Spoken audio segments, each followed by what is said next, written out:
Oh, okay. Okay, there we are. We're live. There we Welcome, go. guys, Yep. to another session of RJ's Lives. You see, we got another eclectic guest panel on here today.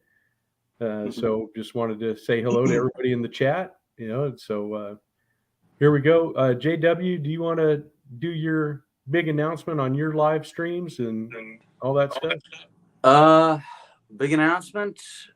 Which big announcement would this be? Would that be your live stream schedule? Oh yeah. You're doing My live stream schedule is going to be usually a bit earlier than it was yesterday on Saturdays.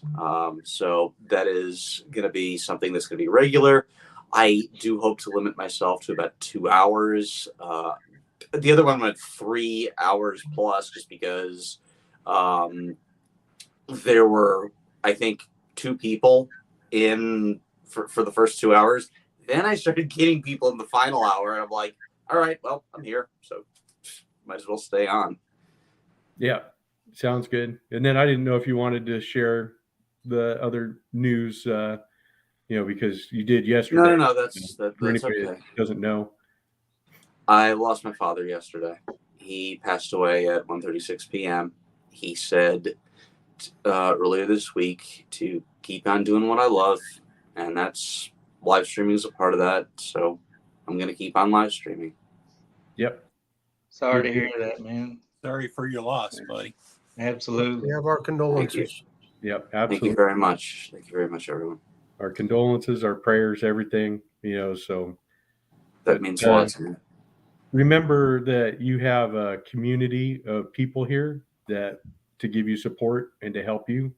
So, don't, if you ever, need to reach out to anybody, go ahead and do so, because absolutely we're here for you, Thank you. I really appreciate that. Dad was a wonderful mentor to me. I guess he's the reason that I got into most of the hobbies that I did, including this one. Yeah, because he was a pretty big knife collector, if I remember you telling me that before. We were collectors together. He initially collected Swiss Army knives. He got into it in the 1970s when he bought a whole bunch at an airport in, I believe, Zurich.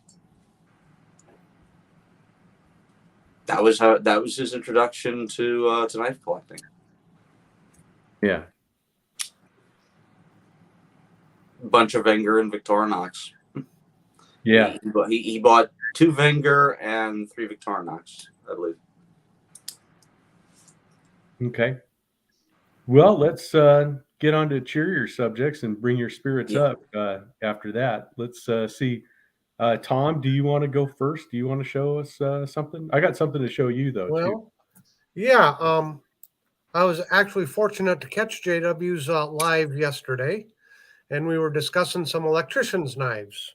Yes, that was fascinating. And I happen to have my latest electrician's knife that is also a buck. And it's that's what that looks like. And so it has somewhat of like a modified sheep's foot blade. Hold on, Tom. I'm gonna make you so you can. I'm sorry, ram's foot blade. There we go. And you can barely see the workman on there, the etching. But it's mostly serrated, and you can see the serrations are different sizes. So I'm assuming that's to help strip wires. Of course, it's got a new. I'll get a traditional electrician's knife. That's what they traditionally look like. So it's got modern materials and a different handle shape here. But what's interesting is the main blade, or the screwdriver blade. I'm sorry.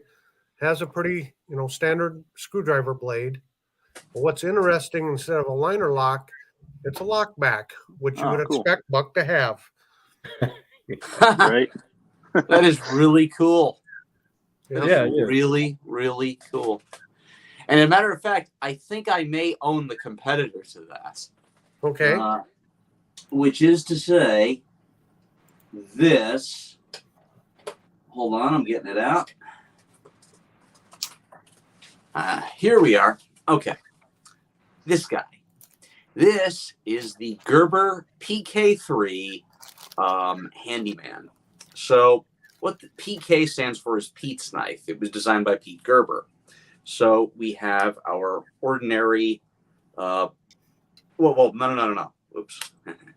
So we have our ordinary main blade in 440C right there.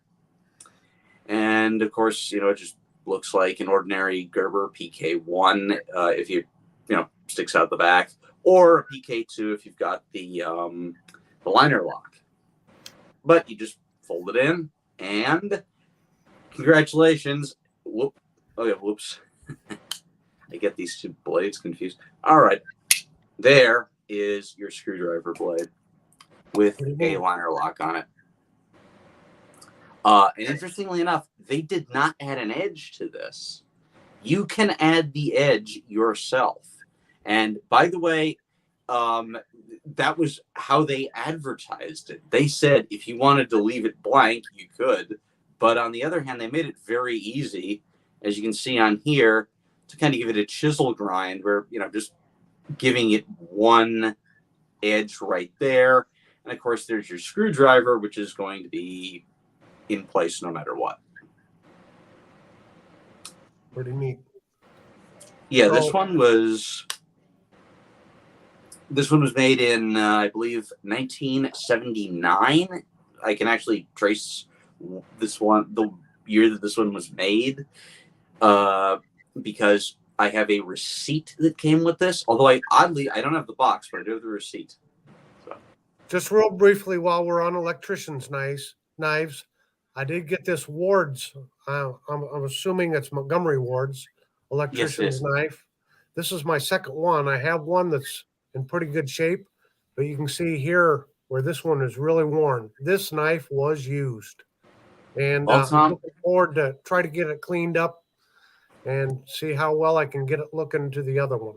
So, Tom, based on your past efforts, I have the utmost faith in you to get that thing looking beautiful. Yep. Thank you. Just truth. Okay, so I'm going to go next. I'm going to show you this one, Tom, that I was talking about. This is a Buck doctor's knife, and it's got their little bone handle.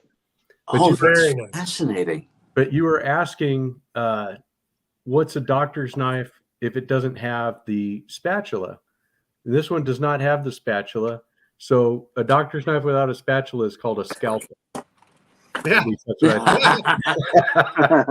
Very good. You can also get one from Queen Cutlery and their cinnamon bone that has just the single blade and nothing else. Yeah, I was trying to find mine. That's not the one. I have that one too. But I thought you would enjoy that, Tom. I did. Thank you. And this is my only doctor's knife is a Buck. So. I've got the Rough Rider Wasp Pipe Doctor, which is of course has a little tool for clearing a pipe, and I've also got the Rough Rider Blue Ocean, I think it is, with the much more traditional little spoon or spatula or whatever you want to call it. Yes. Okay, and you guys want to go next, CB or Jack or Gary?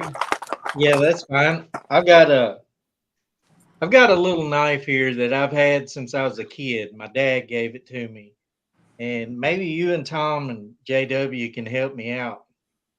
Now it says it's a USA blade. It's got USA on the blade, but it's this real tiny little pocket knife from, I don't know for how long ago I got it. That looks like a I don't know if this is a little woman's knife or a little kid's knife, but literally, look how big that thing is. That's a boy's knife. That's like a watch fob knife is what they would call it. Yes. Think of the old bankers in a three-piece suit, and they'd have their pocket watch stuffed into their vest pocket. They would have a little knife like that attached to their watch fob. Mm-hmm. They would also put it on the inside of their vest pocket, inside of the hole, so it was harder for you to lose your watch because it wouldn't slip through the pocket and it couldn't get stolen or pickpocketed from you or whatever. So, Well- or it could go on a keychain. But yeah, it's like I've small seen a little couple of those on gentleman's knife. chains as well. Yeah. A very similar pattern. That looks, by the way, to be either, I want to say Camillus. That does look like a Camillus blade. That looks very, very much to me like a Camillus. Yeah, I don't know. All I know is I've had this for probably 35, 40 years. My dad gave it to me when I was like 8, I think. And, I've just had it around for that long. Well, The CB, things you keep, Yeah. Camillus was known as the knife maker of the knife makers. So lots of people contracted with Camillus. So you might not have a brand stamped in there on the Tang stamp, but it was probably made by Camillus. Yeah, That's a good chance of it. it does have a serial or a patent number or something on the blade, but it does say USA on it. So I know it had to be made by.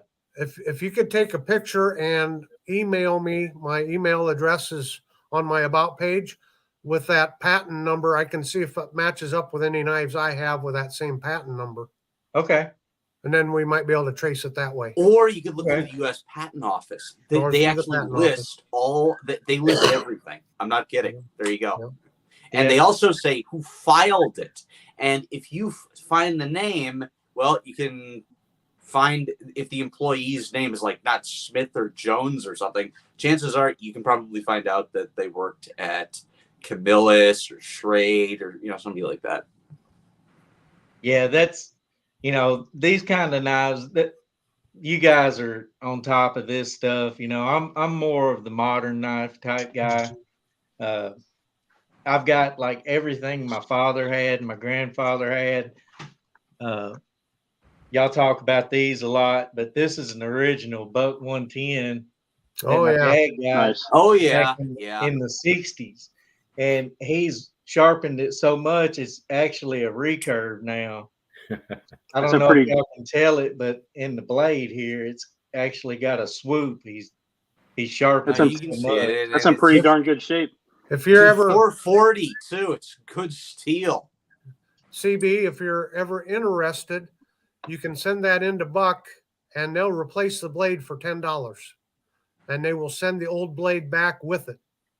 Oh, that's cool. Yeah, So if you're ever I would interested be in Will they give that. him a 440 blade? I don't know if they do or not because it's I know that they 440 do. HC. Well, yeah, sorry. No. What my question is, would they give him a 440 blade or a 420 HC blade? A 420 Because I know that HC. Buck would still in the 60s and even into this early 70s they were using 440 rather than 420 HC. I'm assuming they're going to give one of their new ones that they probably don't have any of the I old would stock think they- left. Okay. Yeah, I think they would do a modern. My Modern neighbor, and I'm still getting him to shoot a video with.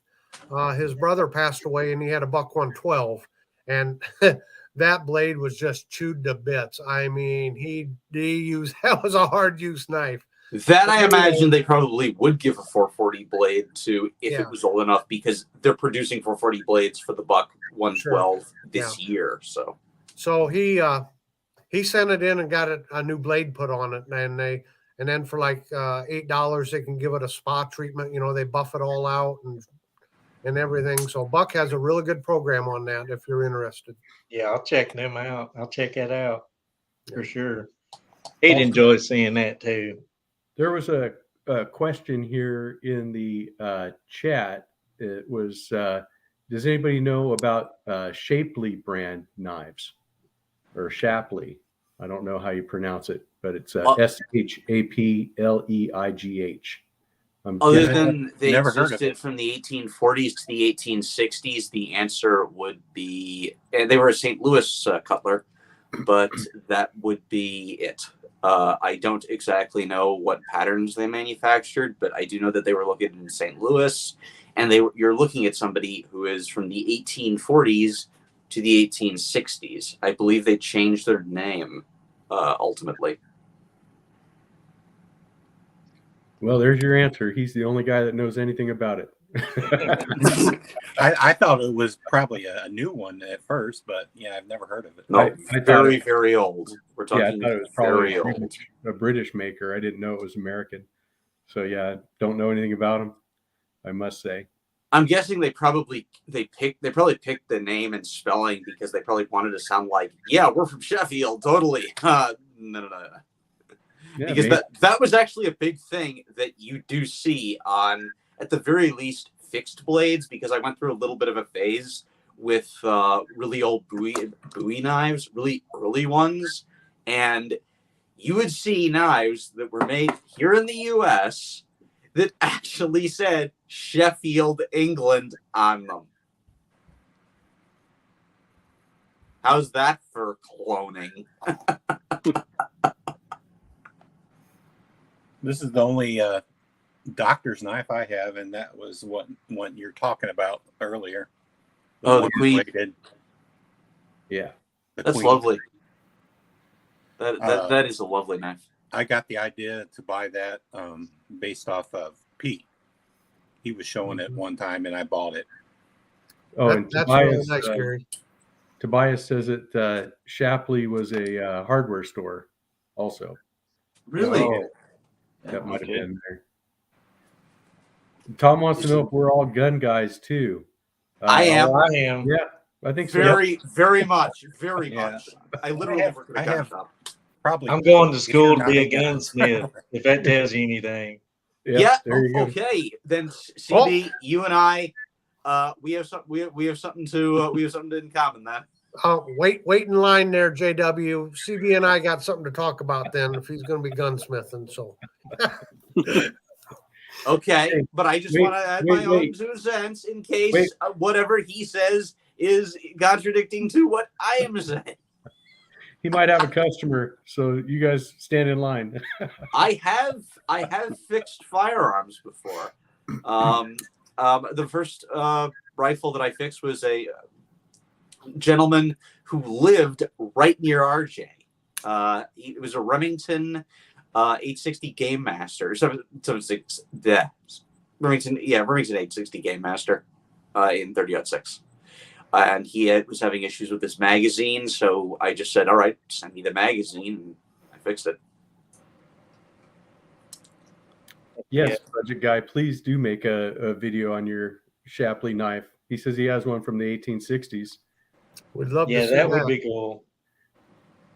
Yeah, and Tobias says it was very common for back in the day for hardware stores to make their own tools as well as knives, similar to Hibbard brand. Yeah. Yes. Hibbert, Spencer, and Bartlett, I believe that was. They're now True Value. Yes, I've got one of their knives. They're lovely little knives. Yeah. You want to see some really cool old knives? You need to go to Smoky Mountain Knife Works and go to their antique section. Hmm. Like they got some really cool stuff from the 1800s, early 1900s. That's It's- pretty cool. I haven't been in there yet. I'm not that far away. I need to go. I really need to I go. go every year. I'm in South Central Indiana. I'm not that far from what is it, Knoxville? Where they are? Well, it's in Pigeon Sevierville, Forge, right? Pigeon No, okay. Forge. Yeah. Okay. Yeah, it's right between Pigeon Forge and Sevierville. Okay. All right. And I actually if do you know. have you have some I do know stickers for your Tennessee's channel, geography, we'll put it up so. on the wall. Yeah, I think that sounds doable. That it sounds is very. eminently doable. I did a video in there the last time I went. I mean, I walked through the entire store and I got home and started compiling the video to upload it and everything. And like bits and pieces of it was so messed up. And it was like the good parts.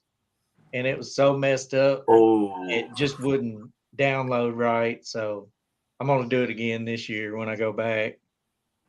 Yeah, I'm looking forward to hey, I that. don't blame you. I'd Yeah. do the same. It's an awesome store. I mean, it's got everything in it. Like I know they have everything you antique can firearms. think They of. as in pre-1898 antique, literally. So Oh no, you can buy modern firearms. In Oh, there I know too. you can buy modern firearms, but they also have an antique section. And Oh, yeah. that was really interesting to see. The last time that I went, because I requested a list of their, you can request a list of their antique firearms if you just want to buy them, because obviously an antique firearm is not considered a firearm legally. You can just buy it through the mail. Anything black powder, you can. Yeah, and that includes black powder cartridge firearms. So, one of those things was they apparently have a very good to excellent condition Springfield trapdoor rifle, officer's model, mind you. So that'd have been a carbine. Oh, right. Yes. It's got the little extension on the stock, and what was that? The model 1876 they converted, or the model 1880? The 1880, I think is what it was. Okay. I haven't really gotten into the older stuff because I've got a Stevenson shotgun that I've got sitting in the corner. I got to restore, but it was made in the 30s. And so I haven't really gotten into a lot of I'm building more guns than I am fixing guns. Oh, I gotcha. I take it probably like, but if you don't mind, what are you building? Just out of curiosity. Well, I've got 3 ARs I'm building right now and 2 Glocks. Yeah. And, building I'm doing ARs them. and Glocks. Those are like the two that I hear all the time. The one that I tried to build and was like, oh my gosh, the head spacing on this thing is just a nightmare. An FNFAL. Try that one. With the feeler gauges, it's like, oh my gosh. You're not gonna get the headspace right the first, second, or third time. It's gonna be like the fourth time you're gonna get the headspace right. I did a fully polished 1911 about 4 months ago, and I polished on it for about, I don't know, 3.5 months to get it Nice. to where it was a mirror, and you can't even look at it and you'll get a smudge on it. But that was for a buddy of mine. It's pretty smooth too. Oh, sounds like it. I mean, I know that they finished a lot of those frames that are allegedly unfinished. They finished them so they would be able to be Parkerized. So obviously you've got that added complication on a lot of unfinished 1911 frames. At least that's what I've come into contact with. Okay, Gary, Blaze wants to know what you're holding down there. I think the last one you were showing was the Kavivi, or is that this one? Kershaw Federalist, maybe? Yeah.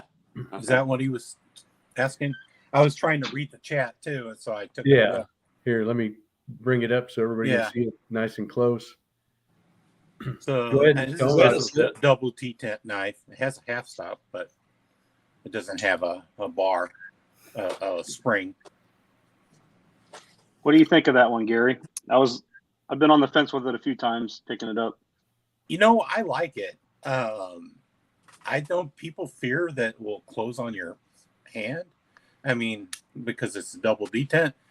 But I made it a little bit tighter. I took it apart, disassembled it, and I adjusted it. It locks up pretty tight. I mean, but you can still push it away. But I think it's got a great looking blade on it.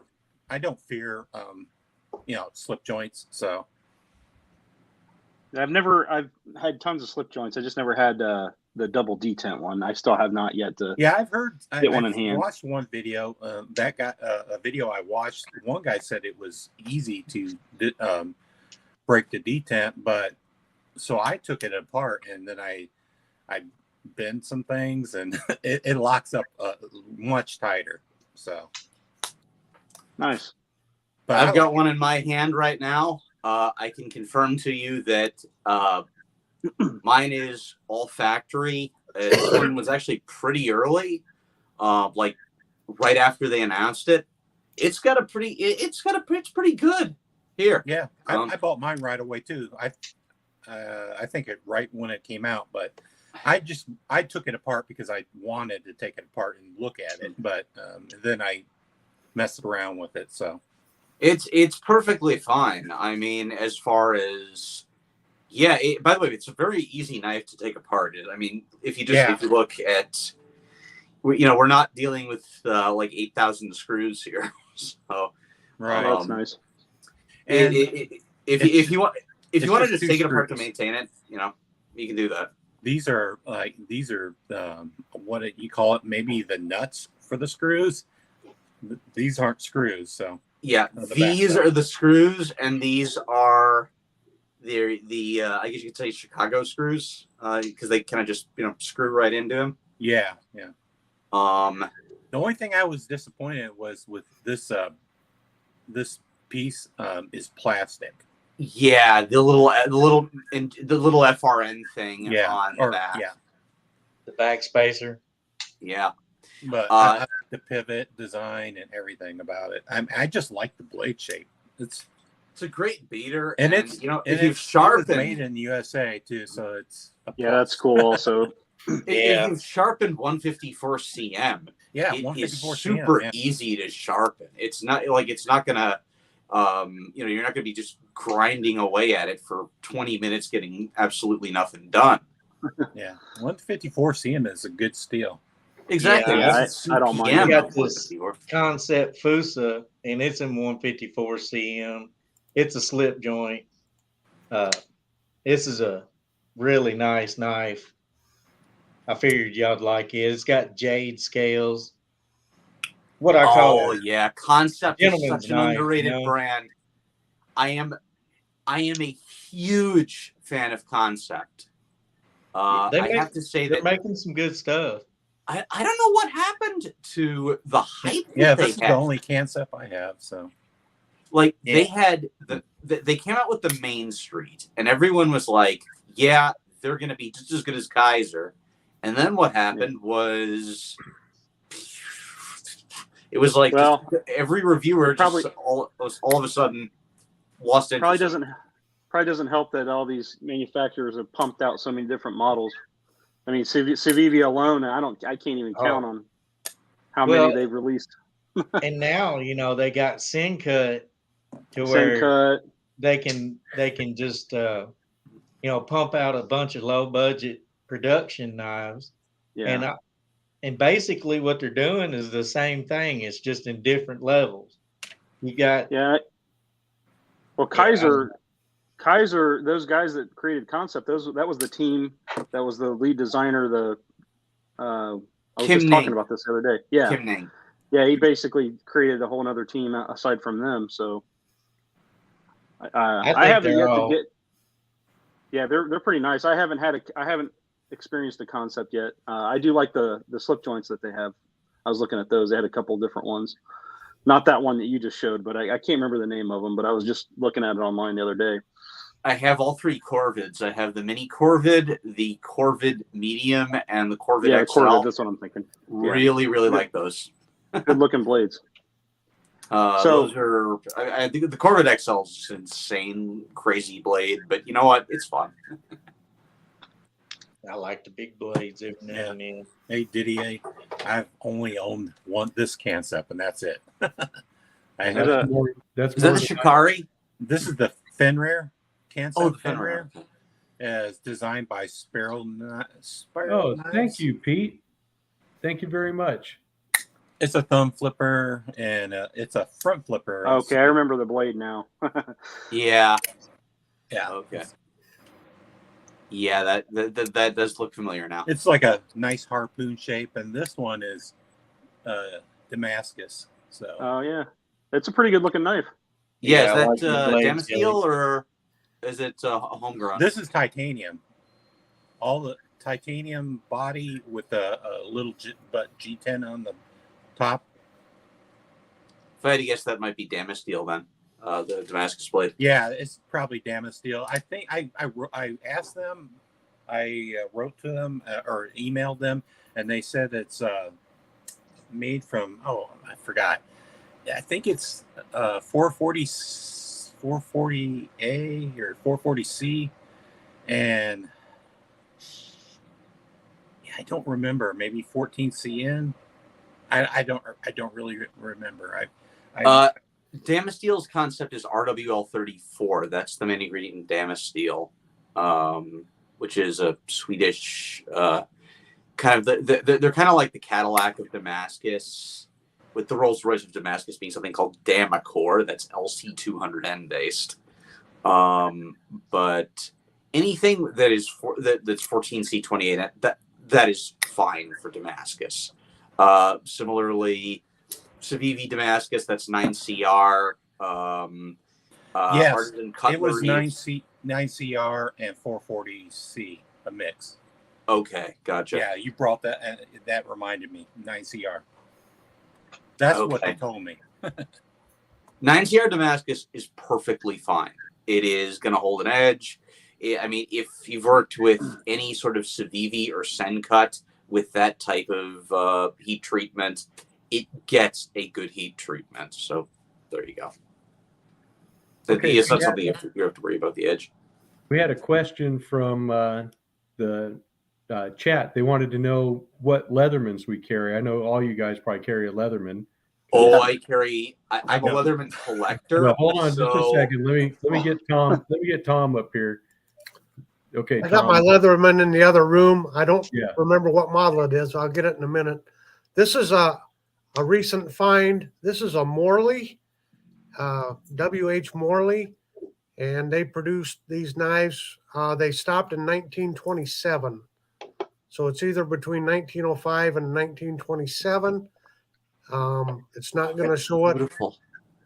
but the Mother of Pearl. pearl scales on this are absolutely lovely. Is And that a in the sleeve board or a process- Senator? What's Sleeve that? board or a Senator? As far as I know, it's a sleeve board. I've been Okay. trying to identify it. It's been called a couple different things from other samples I've seen, but I kind of disagree with them. I'm still doing the research. I'm doing a video. There was a lot of rust on it, and I've been cleaning on it. And hopefully this week I'll have the video out on this one. But this is a absolutely gorgeous. I've never seen mother of pearl like this. Yeah, that's That really is That's good looking. stunning. The closest that I have to that is actually something that's incoming. That is a 4-bladed Senator from the 1920s that was made in the Weimar Republic by Hugo Bruckmann, which that's going to be something that, let's just say, that I'm saving for next week. But yeah, okay, I can definitely tell that's a sleeve board there. Well, because that's you a got sleeve one end board. larger. So it's larger here and Larger there and down. smaller there, yeah. And that refers to the sleeve board on the ironing boards where you put your sleeves up on it to iron them. So that's why it's called that. So I'll run and get my Leatherman. I don't even know what model it is. no problem.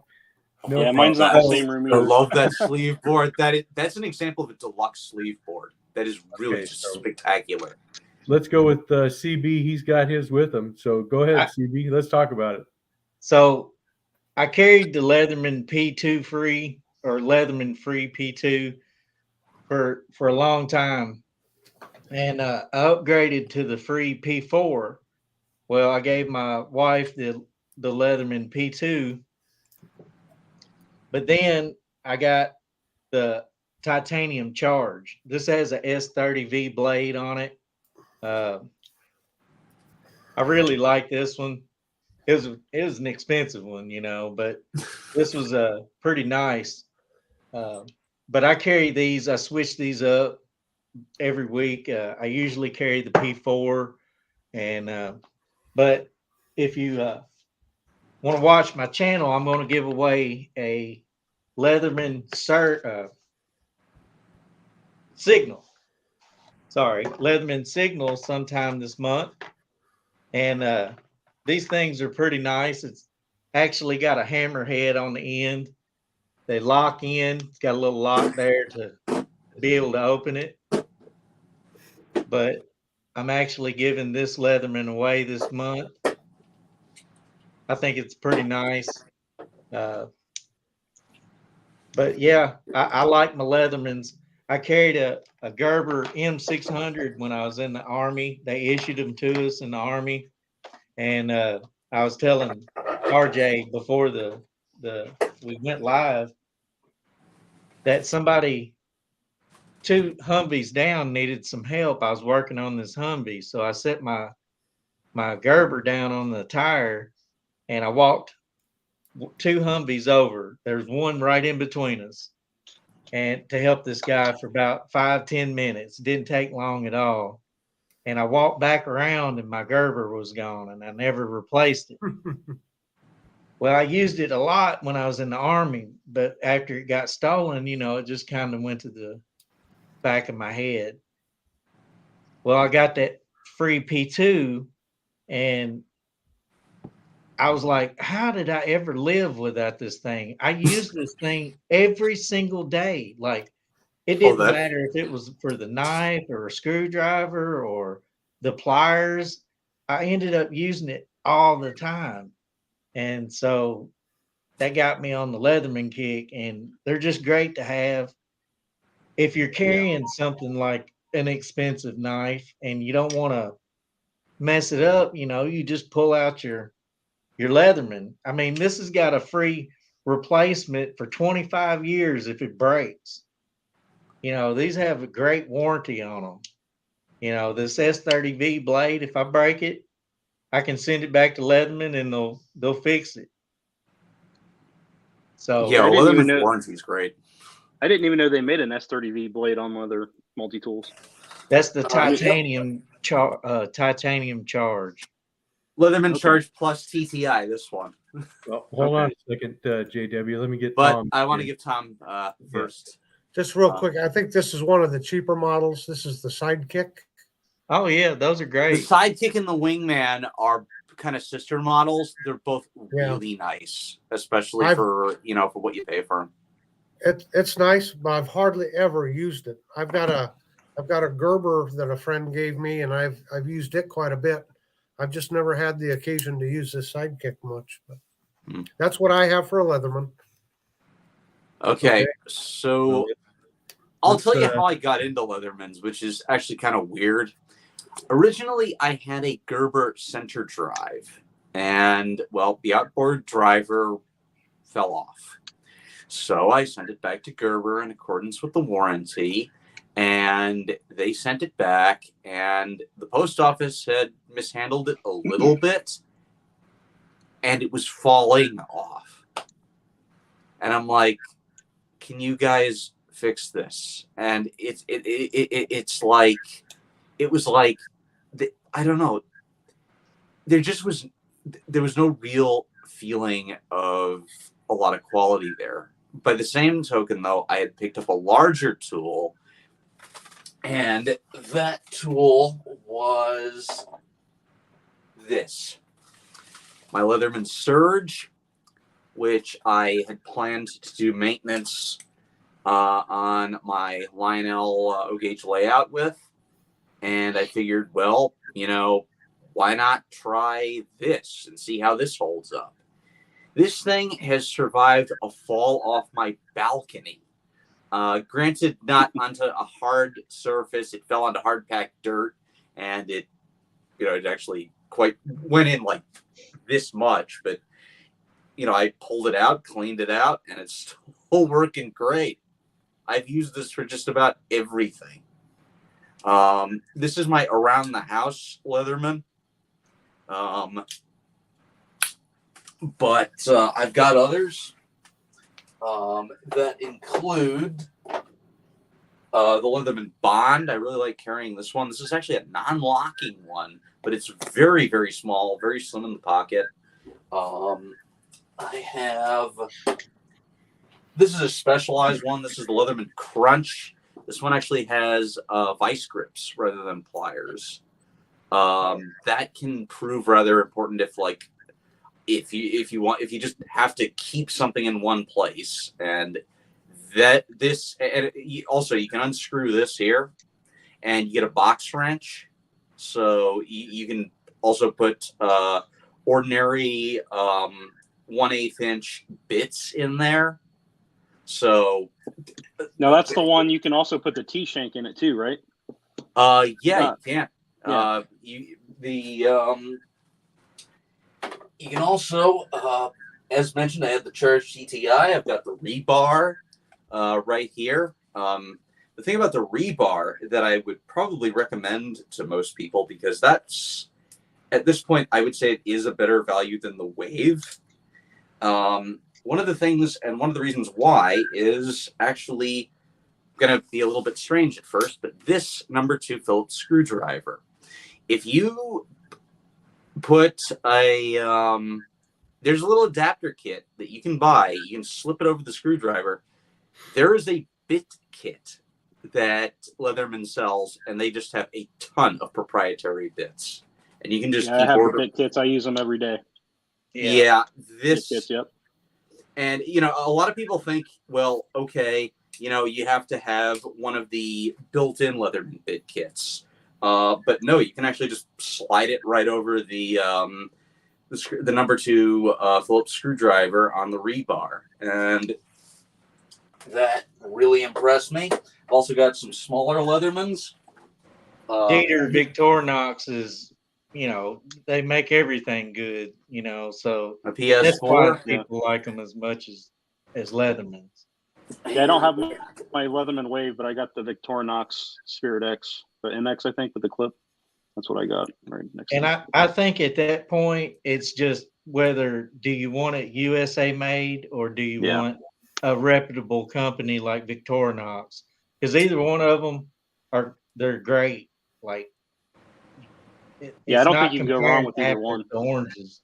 Yeah, you can't go wrong with either one of them.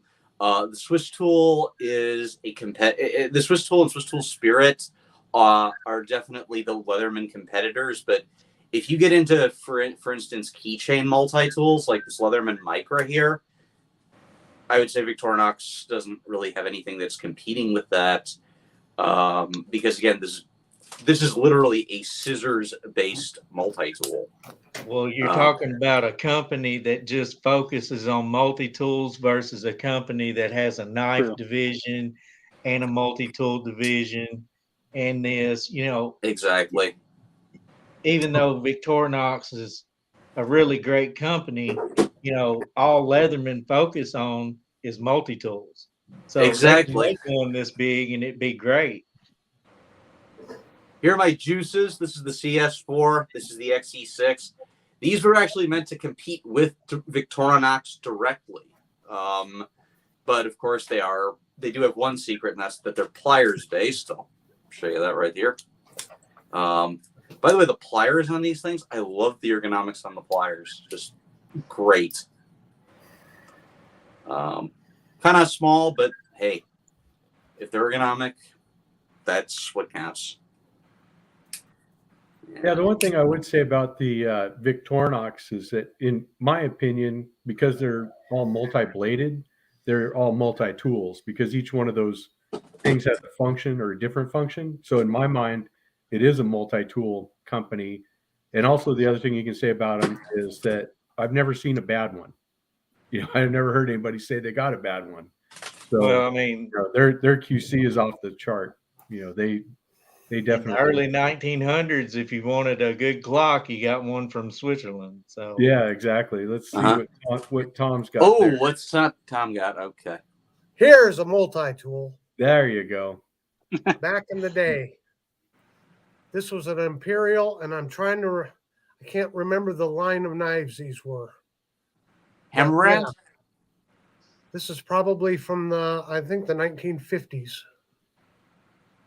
So it was an Imperial, but it was a line of knives, and I just can't remember what the line of knives, what they called them. I did a video on this. Hey, Tom, what's the tool on the opposite end of the knife there? On Can opener. Here? Is that what that is? That's can Yeah. opener. Yeah. Okay, I see it now. Yeah. So yeah. I can't remember how many functions they said this thing had, but yeah. It's got a lot. I actually had a copy of, I found an old ad online, like a catalog ad in color that talked about this thing. So, but yeah, it's pretty cool. That is cool. Oh yeah, that is an awesome multi-tool. Now, here's something that is just utterly bizarre. This is a Land by San Renmu model 9047. Whoops.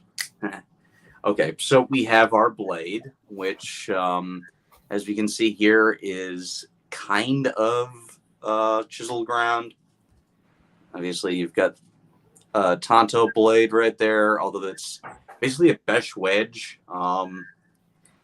You've got a liner lock holding it on. Hold on, I just need to.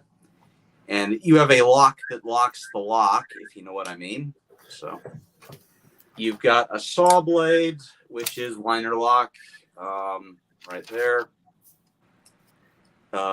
You have a box wrench right there that fits multiple different sizes of metric bits. You have a glass breaker. I'm not sure why they threw that on. But we have a gut hook right there. That's actually packing some stuff. You have a flathead driver and a functional cap lifter. You have a Phillips driver, which can either lock open at 45 degrees or just go straight back. And you have a locking, another tool. This is obviously a 3-sided file. Plus, you have a flathead driver right there, or you can use that as a nail cleaner.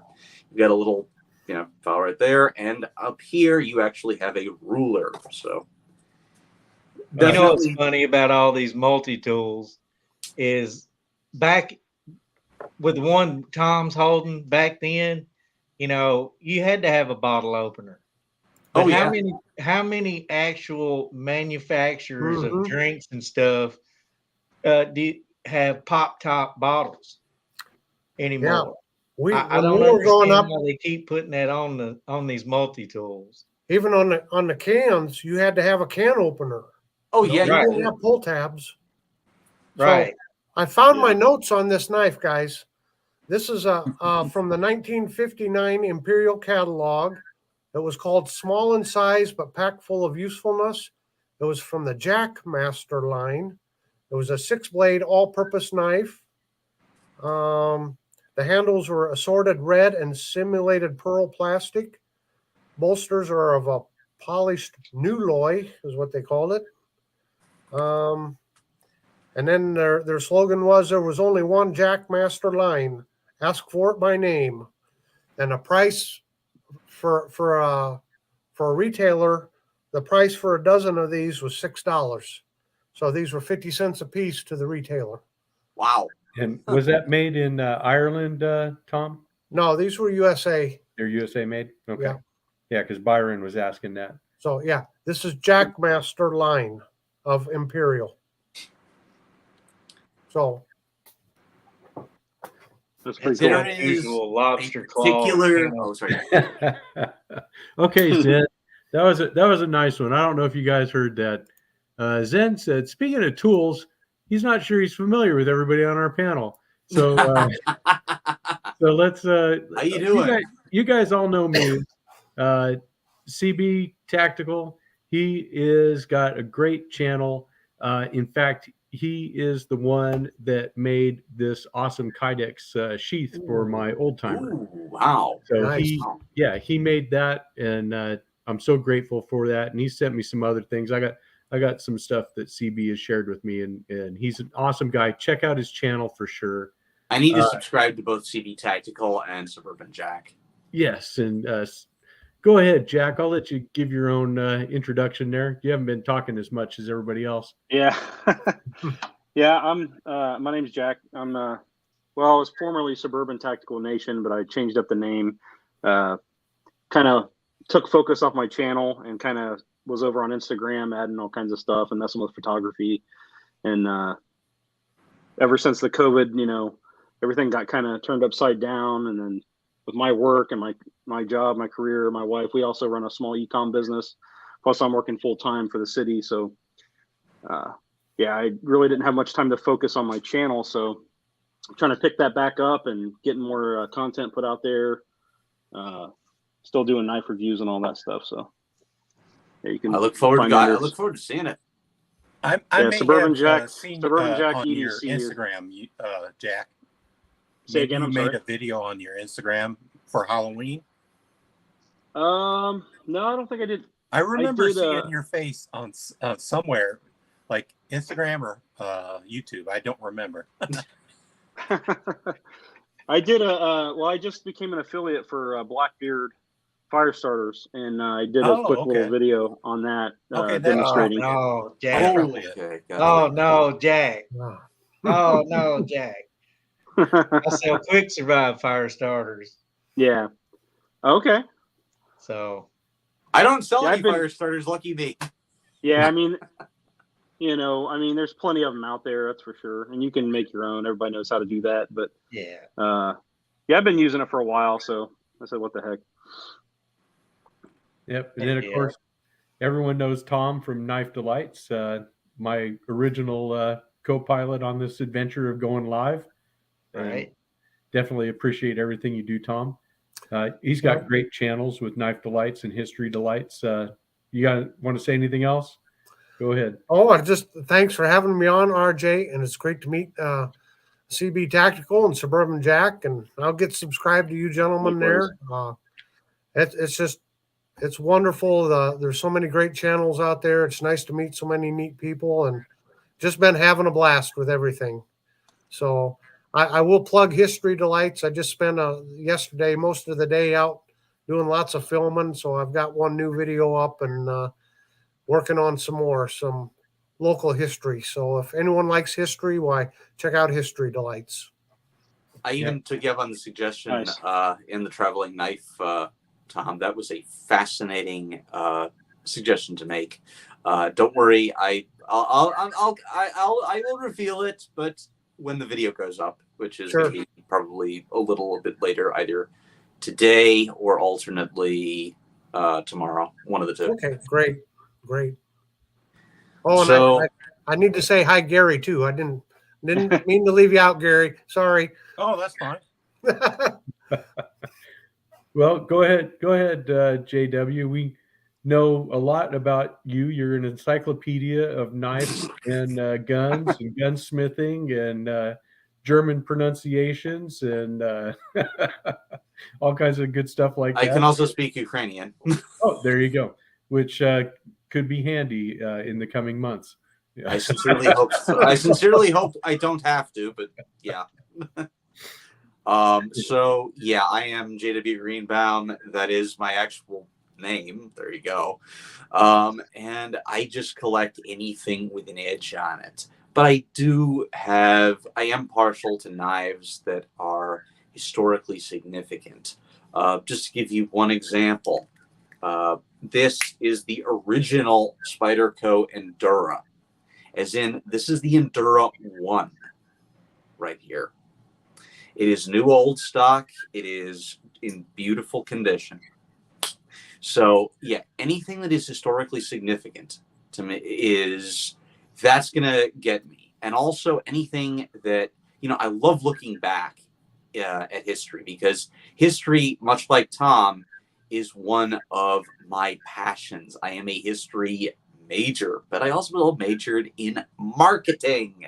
So the stuff that, let's just say, maybe it wasn't marketed too well, but it was a good idea, or it was marketed great and it was a terrible idea, I love that stuff. And I can give you a couple examples of both, but Zen had a question. What's the steel on the original Endura? it could be one of Good either question. two things. It could be either GIN 1, GIN-1, or something that Spyder called G2 if they were running low on GIN 1. This particular one is G2. They're actually very, very similar steels. They are almost identical in composition, and it performs pretty well. I mean, this thing is hollow ground, so it does slice. I mean, it doesn't look like it, but it most certainly does. Obviously, you've got the very thin pocket clip right here. That was a problem because these broke off a lot. This is actually something I don't carry because I don't want that pocket clip to break off. Yeah. I do use it, but I don't carry it. So there you go. Okay, Gary, I think everybody knows you. Yeah, I recognize everybody that it's in the chat, so I think they know me. And by the way, I'm mostly one Clutch last thing Modder that I want to say, I'm sorry here, and that is that I'm also known as, and I quote, the guy with the tripod in his reviews, because the person who sold me my overhead camera and promising that the tripod would never get into the picture, well, I can't fix it. So I was insured a ball mount. I didn't quite get the exact ball mount that was promised. So every single one of my knife reviews, my tripod is in the picture. There you go. Gary, I am sorry. Please take Oh over. no, it's fine. I mean, I already know everybody in the chat, so Yeah. There's a Blazeburger says, "What is a Gary?" There's a Gary on if you ever heard of Matisfaction's channel. He named a knife after me, I guess. He calls it He the did. Gary. What knife did he name after you? I don't remember the brand. It was a gift to him from said Stevie's channel at Blade Show, and he gave it as a gift to Maddie. And apparently, I wasn't there on the live, and Maddie came up. Somebody voted on it, and they named it the Gary. Wow. It's like a really tall blade, and it's very big, and it looks like a shovel, kind of a shovel blade. I think it's a custom made from a local customizer at the show. Well, Keep waiting for you to break out that arcane design you got sitting there teasing me with. Just teasing me with it. oh, now that's something. That camp knife, that is gorgeous. All right, let's go to Tom. And Is Go that ahead. a colonial? Is that a colonial brand camp knife? Yep, this is a Forest Master. Okay. And I got this not too long ago in an antique store, and it looks absolutely brand new. Oh my I mean, gosh. that's It pretty is amazing. about as mint as I've ever found a knife in a store like that. Oh yeah. That looks, I would say, late 50s based on the handles, because I actually I had to familiarize myself with the handle scale, the handle covers on Yeah. Colonial, because I was researching their fish knives. So, yeah, this is these Force Masters came in two different covers. This is the simulated stag, and then they had a simulated jigged bone, but this is the simulated stag. Yes. You see how deep it is. As a matter of fact, But Here. look at this. I don't have my other camp knife out here for comparison, but just look at that spear blade. yeah, that's beautiful. Yeah. Yeah. Nice. that is stunning. That When finish. when JW said historically significant, I thought of this one here. I mean, growing up, every little boy had a camp knife or something very similar in their pocket. Yeah. Yep. Or every little boy at heart. I mean, my maternal grandfather, he loved camp knives. He had a Powell Blade Company. First, he had one in red jigged bone, and then they evidently changed it a bit once they acquired Remington knives, and they gave it synthetic covers. He never liked the synthetic covers. He never liked the fact that they changed one of the tools, I think from a punch to a pen blade, and he thought a pen blade was pretty useless in out in the woods. And this is, mind you, this is somebody who really, really knows how to sharpen. So he was never particularly super fond of the knife that replaced the original because his original was stolen from him. So there you go. But he loved the punch. He loved the can opener because he loved actually making Campbell's soup under make over an open fire. So there you go. Yep. And he needed the main blade, and open a can of beans. Take your pork and beans and open it up and set it on the fire, and there's your food. Yep. Exactly. And the other thing that he would do is he thought that the cap lifter was not necessary because even though he drank beer, he would do it at sporting events and stuff like that. Oh, that's the Marbles CB knows this one. demo knife, isn't it? Yeah, that's the USGI Jack. Yeah, that is nice, RJ. Nice knife, RJ. Bravo. I have to thank CB for providing this to the channel because he said, "Oh, that is terrific." That is awesome. Yeah, this is a beautiful knife. I love this one. I haven't done a full review on it yet because I look at it and I'm just like, man, I don't know what I'm going to do with this one, where it's going to fit into everything, because I've got a good problem to have, which is I got a lot of stuff to review. So yeah, I have a good problem. Yep. I'm not familiar with that. What's that blade used for sticking out the back? It's a leather punch. It's a punch. Oh, okay. It's a punch or an all. In case like you're strapping on your but it looked like it had a blade on it, sharpened edge. You could punch a hole in it. Yeah, but you can also use that for wood. A great spear point on this one too. It's a sharpened edge, right? Hey, Jo. Yes. Okay. Yeah. I do have the brother to that. Okay, let me get out of the solo view and let's go. Thanks on. for showing that, RJ. Tom, this is for you. Hawkbill. Okay. Yeah, they have the Hawkbill, I know, and they also have another one that I can't recall. They made 3 of them. Who that makes US that, series. CG? Marbles. Oh, that's Marbles. a Marbles? Yeah, these are remakes. Okay. But even though okay, it's funny, even though this is a liner lock, it's still a slip joint. Yeah, that's called the 1903 Cattaraugus patent, liner lock. My dad had these when I was a kid, and I guess they got lost over the years or whatever. And I was just looking around one day and I found those and I was like, shoot, got to get them. So RJ, is that the one you just showed? Was that a remake too? Like yes. Model? Yeah. Okay. Yeah. It's a Marbles and it's reproduction. But This they're is for good. Tom. They're good, This solid is knives. one of the aforementioned fish knives that I am Nice. Yep. Colonial. We have, because the fish knife has sometimes been called the brother pattern or sister pattern to the toothpick. This does have a half stop, as we can see here. And at first, you would probably guess that, yeah, this is a toothpick. Oh, yeah, definitely.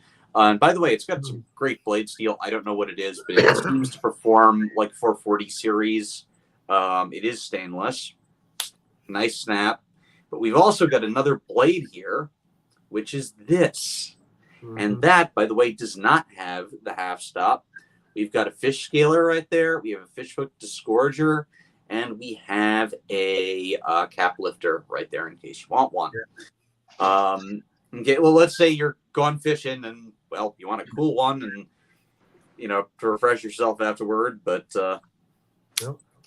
I've got 2 Colonials. I've got both of the sizes that they made because they made a large one and a small one. Matter of fact, let me put them side by side. I just need to grab this out of here. Okay. So, here are the sizes. This one is the smaller one. And okay, yeah. Now, okay, there you go. You can definitely see that we've got a larger one and a smaller one. This one actually is a little bit earlier because reason we can tell that is because the this actually has a liner. This has a half stop on it. For some reason, the earlier colonial fish knives, this little, the disgorger slash scaler slash bottle opener, that actually had a half stop on it. I don't know why it did, but these also they had switched to cam tangs on these. So are the covers on the small one? Is that the simulated jigged bone? It didn't look like it was jigged as deep. Here they are right up here. They are, I believe, yeah. This is simulated. This one is simulated jig bone, I believe. That's a simulated jigged bone, yeah. And this one, meanwhile, is the that's the stag. Yes, there we are. Yeah. So they came in I think you could only get these with these two variations. Like this smaller one came with the simulated jig bone, the larger one came with the simulated stag, and I think that was it. Just because a fish knife, you can only make so many variations of it. Right. At least if you're one company. I mean, obviously there were many companies that were making these, and as a matter of fact, I have two pre-World War II versions by K-Bar, if you'll permit me to show you those. I have them right up here, and I think that these are the ones that Rough Rider modeled its knife on. I am sorry about this. It's just not the world's most convenient arrangement with, my camera, but fortunately, here we are. So here's our larger K-Bar, and here is our smaller K-Bar. Now, these actually have model names. The larger one is the T29, I believe. I think you can actually see. Oh, wait a minute. It's right. Oh, wait a minute. Okay.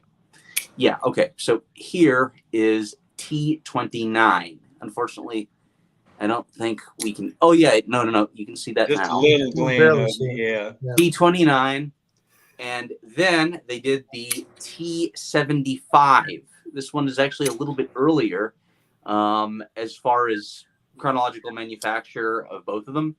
But you can see T75 right there, and the T29, I think, came out in 1929. That's why they called it that. T75, on the other hand, is based on its dimensions and is a little bit later of a design. But these are both pre-World War II. Reason I know that is because the later ones after the Second World War actually had a locking blade with regard to the fish knife blade. So when you pull out your fishhook disgorger slash fish scaler slash cap lifter, you would actually get that same Cattaraugus style liner lock that you see on not just the knife that CB showed, but also on, for instance, a TL29 style electrician knife. That would actually lock that blade open. Meanwhile, your ordinary blade right here didn't lock open. And this one, we can actually see stainless steel plus the patent number right there. So that one, I'm glad that didn't rub off. And in case you're wondering what these are fishhook sharpeners. In case anyone was wondering, Okay. well, that couldn't actually exist on, from the Rough Rider series. Well, this is what I think they copied it off of, or the K-Bar fish knives, because they had the sharpeners. This one is a little bit later. I think this is like just post-war. Again, it's got the same features, same gorgeous knife. Handle covers are made of celluloid, by the way. But yeah, there we are. Okay. RJ, I just got JW, sorry to interrupt. Just want to say hello to JO Ventures Outdoors. And John, how you doing? if you're not familiar with him, you got to check his channel out. He does some very fine leather work. Oh, So Tom, I know. Yeah, I seen actually that had him last commission week. Something, Yeah, and he I've was got on it. last week, I think, right? what's that? He was on last week, I think. I think he right? was. Yeah. Yeah, He was. Yep. And I'd like to just show you what I had him commission, because it shows just what kind of work he does, and along with what I plan to fit in it. So we've got a Victorinox Spartan. This one is Ukraine exclusive. This is one of the rather uncommon ones that I got from my buddy in Ukraine. This is an example of John's leather work, and we can see not only the leather work right here, but we've got blue stitching, and we also have yellow paracord and blue on the wood. So, colors of the Ukrainian flag. So if I wanted to put this in, well, right there. Ta-da. Very nice. All this time, I just thought you were a St. Louis Rams fan.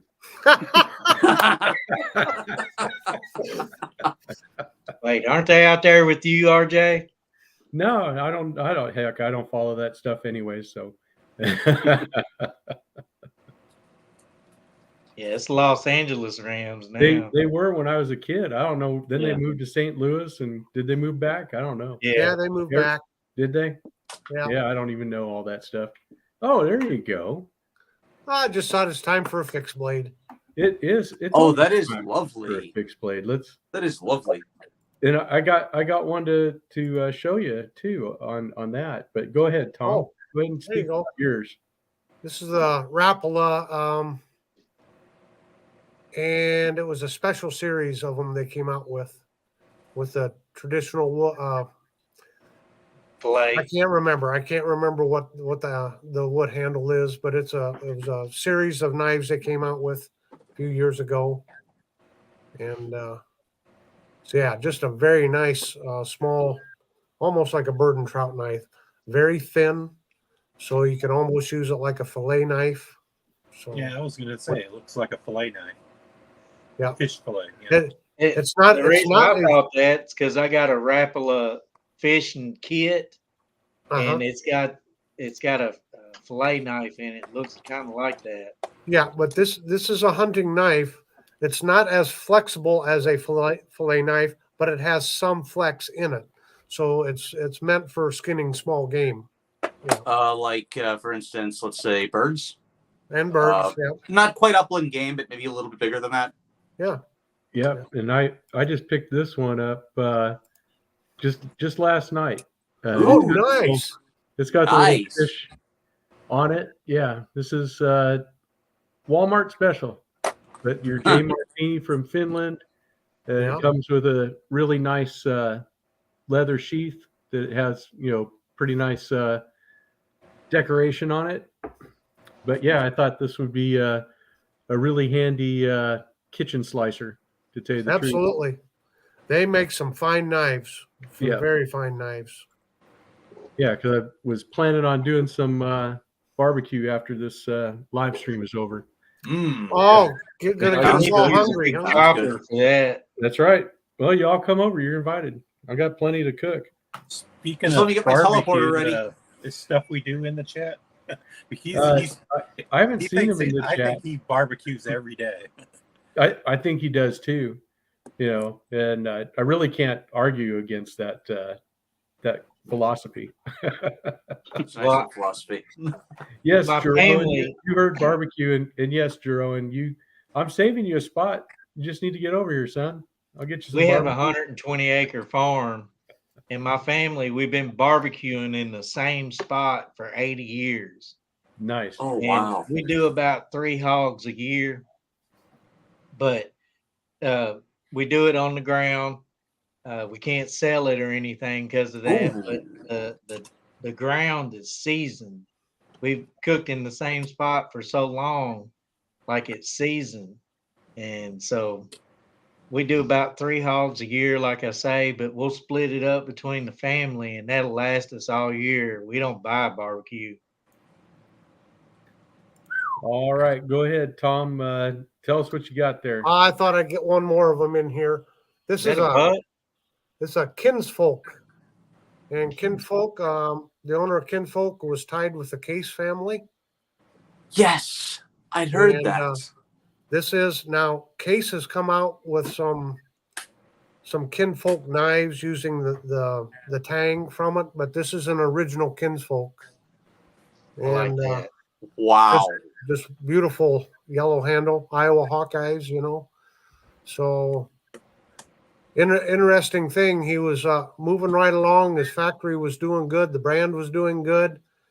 And the workers wanted to unionize. And I can't Ruined it remember all. which, I don't Oh, remember that which would've- member of the Case family it was. But he said, well, if you unionize, I'm going to close down the shop. And so the workers went and had a vote one night. And they decided to unionize. And they came back to the shop. And the doors were all locked up. He says, I'm gone. I'm out of here. That So- was That was the end of the line. whatever one's views on unionization are. That is not intelligent. If somebody tells you, "I'm going to flat out close the factory if you unionize," and you vote to unionize, that's Well, I'm sorry. not I'm not saying what anything's right or wrong about it. I'm just saying that's what happened. So yeah. That was the Yeah, end we of don't the- know what it's like to work for that man either, though. No, good point. I mean, Nope. the only thing I'm saying is if they had that much forewarning, like do it in secret at least. Yeah. Like, do it. Try and catch them off guard. Like don't Yeah.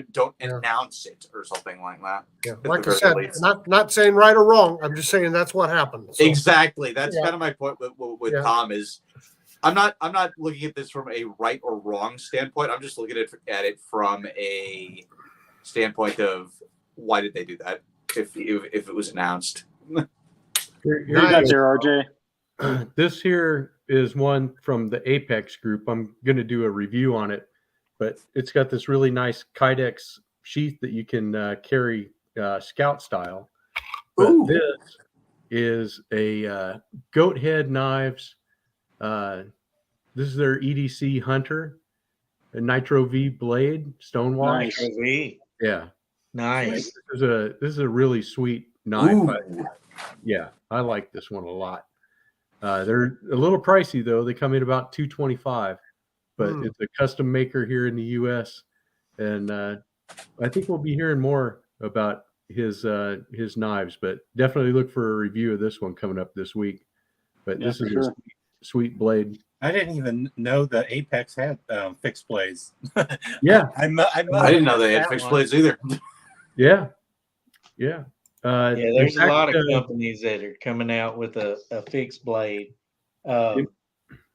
Axial. My EDC fixed blade that I've been fooling around with of late, Bradford Guardian. This is the drop edition, so it has Nitro V. Yeah. Got Yeah. that for a clearance. This one was only $90. Yeah, nice. Now, Axial, they're made in Utah. They come out with these OTFs, and this is what they started on. But they went and they made one little fixed blade.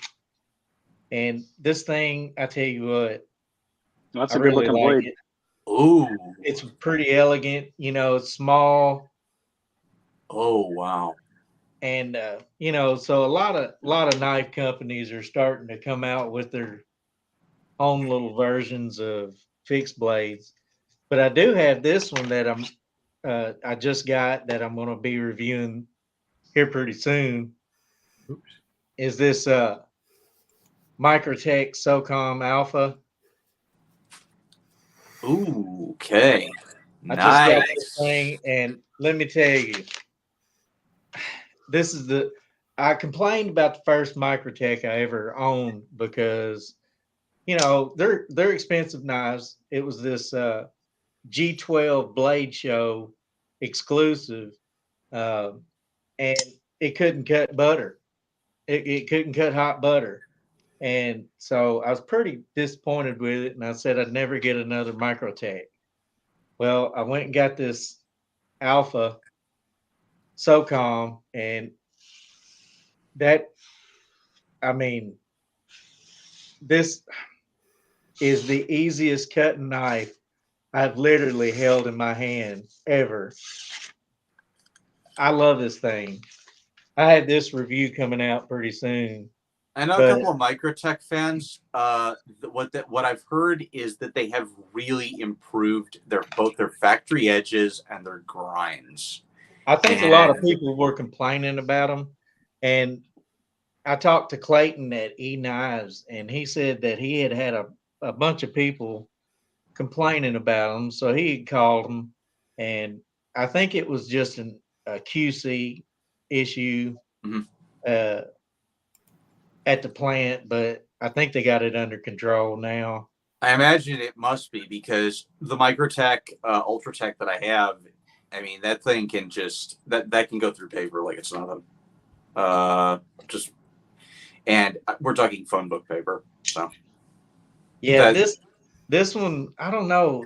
This one, I had to sharpen it. Now it's good to go now, but okay, when I well, got that's- it just, and then a lot of people that were just starting to watch me, they were like, "Well, it's a spear point, man. What do you expect?" And I'm like, "It's a knife. I expect it to cut. Well, you know? yeah. It's not just for jabbing. You can't go through life jabbing at stuff and expect it to cut." And Here, let me so, stab this piece of cardboard repeatedly to get it apart. right. I got as a gift. I got a Trudon with the double-edged dagger with the half serration, and Nice. it's fantastic. I like Microtech. I've never had any issues other than like what you're talking about. Actually, I was kind of put back by it wasn't really that sharp when I got it out of the box. It really wasn't. At Now, $300 my other one- for the minimum, $300 is a minimum knife from them. I was looking for it. You I thought I kind of had it up. expect it to cut good. Yeah, I thought I had it up here. I was going to share with you guys, but here's the Ultratech, and this one came razor sharp. yep. I have This the one drop here. point version of basically that knife. Yeah, this was my first experience with Microtech, and I wasn't disappointed at all. But also this blade, I don't think it's really meant for too much. Not so much like a lot of guys. You're using it for work knife and stuff like that. This can get the job done, but it's not going to be the best slicer. Right. I you're actually gonna- met a gentleman on a construction site who was carrying a dagger bladed Microtech Ultratech. I'm like, how do you get your work Yeah. done with that? He says, I mean, I don't know. this is just- this kind of does a little bit of everything, but it's again, it's a Tonto shape.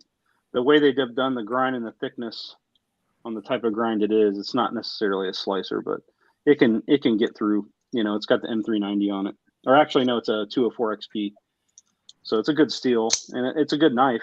It's just the one I just expected more out of the Trudon because you drop $400 or $500 on one of those things, you expect it to cut like he said, like CV said. Yeah. or the Halo or the Hera, so you can really Right. get out there. I'm Well, and, fixing to there's- get one of the Spartan Blade Ultratechs. I want to check it out. It's got to be. I'm like, it's got to be symmetrical though. If them grinds Yeah. aren't symmetrical, it's gonna drive me nuts, and I'll end up tossing it or giving it away. I don't care how much money it costs. That's just the way I am though. I want to see that Arcane Designs there, Gary. You're Yeah, Gary, teasing show me us that. with it the whole Oh, yeah. time. This one? Yeah. Yeah. This is my first Arcane Designs. I don't buy expensive knives normally, but I just had to have this. This is a partnership knife with Israel It's from Riot. Arcane. And, It's yeah, Riot and Arcane Designs, right? yeah, and it's what's his name? Elijah Isham. Eliza Isham. Yeah, I say Isham by mistake. Eliza Isham him and Israel designed this, a collaboration. I like this knife. It's I mean, it's a flipper knife. Some people can flip it with a, you can squeeze your finger in the thumb hole. I can't get my finger in there. I can't do that. So I just use the flip. It has a minimal flipper tab, and it's it's perfect. Yeah. Oh yeah, I that looks like it's gonna flip nicely. I took it apart Nice. and then I put some skiff bearings in. If you're familiar with skiff bearings, Yes. yeah, it made it maybe 50% better. I mean, it was already a good flipper, but the skiff bearings made it a much better flipper. How do you like that compound grind there? I got the Chavez Liberation. You That's know, got the honestly, same I kind of haven't grind. cut anything with it. I've just been babying it because I don't know if I'm going to keep it, but I like I love the compound grind, but I've been babying it. I haven't cut anything with it, honestly. It's a good looking knife, Gary. I like the color pattern on it. Yeah, Yeah, I do too. I love each piece of the titanium is removable from the inside, so you can like take these pieces off and get it re-anodized to any color, and the body is titanium too. So is the blade, is that a stonewash on it, or is it actually this is the stonewash version, and this is the gray, and it's stonewash too. I don't know if you can tell. That looks really good. Ooh, nice. So I if you wanted decide not to keep it, holler at me. yeah, And me. I got in late, and this was the only version left. So Yeah. Okay. and I didn't want the gray at first, but I've come to like the gray. I'm much more a fan of the gray than I probably would have been of the black, I think. That's the one that I was looking at, but That's you gorgeous. know, they only made those in a limited run. Yeah, I don't remember how many were made, but I think I got which number? One version of it's they only made like 400. Yeah, I think they made 450 or something like that. Oh yeah, I got 101. So there's no branding on there. You have to like get a magnifying glass to read the steel and the number. And the only branding is on the back spacer. It has a Beautiful knife. Eliza Isham's logo and Arcane's logo at the top. Oh, that's gorgeous. It's got some beef on the handle. I like that. Yeah, it's very tight tolerances. I mean, when I took it apart, it was very hard to get it apart. Like pry it apart, get these things to break loose. I mean, they weren't stuck. It's just very, the tolerances were tight. Yeah, it's very high tolerances. So I love it. Riot makes some good knives. Yeah. I was unaware of it. They do. They corrected me. I thought it was Best Tech that made it, but Best Tech made some of his other knives. But I was informed Riot made this one. So yeah, there are a couple of OEMs for Arcane Designs. There are a couple of OEMs for Elijah Isham. There are a couple of, believe it or not, sometimes a designer will go through multiple OEMs. I've actually seen that. It's been pretty interesting. Most recently, Booz Blades used We Knives as their OEM, and it was terrific. Then they switched to Best Tech, and while it was still terrific, I could tell there was a difference. Yeah, it's just beautiful. I love it. I mean, I want to get the, what's it called? The Creature that's releasing. I'm interested in the Creature too. Seeing that blade nice. up close, Gary, that gives me a new appreciation for it. The grinds are beautiful on it. Well, Riot made these Chavez Ultramar Liberations, and you can tell the blade is the same as it doesn't have like the Arcane Designs, but the grind is the same as the Arcane Designs. This is one with the skull pocket clip. I like this thing. Yeah, that's a nice yeah, one. I have GTN. That's a familiar one. a Chavez, but I'm probably going to get a Chavez eventually. Yeah, I've I always got wanted one my myself. 229 Redemption out right here. Right there. Again, it is the compound grind. It's not a Tonto. I like that one too. We see a flat grind up there, and we also see a hollow grind here. I have beaten the daylights out of this thing, and it is, I guess you could say this is, I don't know, the Cadillac of work knives, because it's just, I have literally gone on sessions busting down cardboard for 6 straight hours with this thing, and it can do it. And Well, it's just magnificent. What's the Riot competition? is tops in China. Oh, Like, yeah. They're Oh, yeah. they're Yeah, the best. I've knife heard company Riot in is China, like the period. preferred OEM for over anyone. Say that again, Gary. Oh, I've heard Riot is the preferred OEM over every knife maker in China, I guess. Yeah. They definitely are. Now, Microtech did do the SOCOM Bravo with Reich, Yeah, and I've seen that. Reich is one of the companies that is, you can go as low as $28 for one of their knives, and it's this one here, 601B, and Well, that's Rake. That's Rake. That hey, Rake and that's actually Reich a are really good little R-U-I-K-E. knife. companies. That's a really good little knife. I got one. RUIKE. And Yeah, that's a Rake. It's pronounced Rake. collaboration with Reich. Yeah, they get their names pronounced wrong all No, the no, time. no. They actually did a people say collaboration Reiki with or a something like company that. that was spelled Rike. If you look at the if you look at Microtech's website, they collaborated with Reich Knife, which is a completely separate company. Rake is a division of Phoenix Flashlights. Yeah, that's correct. Everyone confuses those two brands. Don't feel bad. These are owned by Phoenix Flashlight. RUIKE. Yes, Rake. It's on every box. Phoenix Flashlights. Yes, And that's correct. And they're made by Senran Mu. That's the OEM. Reich Knife, however, is a completely different company. They are actually connected to, I believe, the people that make the Kevin John knives, believe it or not. well, the Chinese speak funny because where I'm from in Kentucky, RUIKE is Reich. Yeah, it's Not going to argue. just call it Rake. I mean, or Ruwaiki. I mean, there you go. But It's okay.